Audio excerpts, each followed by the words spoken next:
Hi friends, Guntur కారం పొడి ఎలా తయారు చేసుకోవాలో ఏంటా అనేది మీకు చూపిస్తాను. వీడియోలో చూసి సబ్స్క్రైబ్ చేసుకోండి. కొత్త వాళ్ళైతే సపోర్ట్ చేయండి నా ఛానల్, ఓకేనా?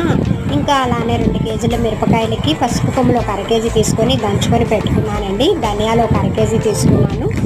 ఇంకా అలానే జీలకర్ర కూడా తీసుకున్నాను అనమాట, ఒక 1/2 కేజీ. ఇవన్నీ మనం వేయించుకోవాలన్నమాట. ధనియాలు అయితే వేయించుకున్న తర్వాత జీలకర్ర కూడా వేయించుకోవాలి. ఇంకా అలానే ఆవాలు తీసుకొని ఆవాలు వేయించుకున్న తర్వాత మెంతులు కూడా వేయించుకోవాలన్నమాట. ఇవన్నీ మన ఐటమ్స్ అన్నీ వేయించుకోవాలి, అప్పుడైతే ఇంకా టేస్ట్గా ఉండేది కదా. ఈ అన్ని ఐటమ్స్లో మనం ఆవాలు, మెంతులు, జీలకర్ర, ధనియాలు అన్నీ వేసుకోవాలి. ఇంకా అలానే గరం మసాలాకు సంబంధించిన ఐటమ్స్ కూడా వేసుకుంటే ఇంకా మంచి స్మెల్ వస్తుందండి మనకి కారంలో అయితే.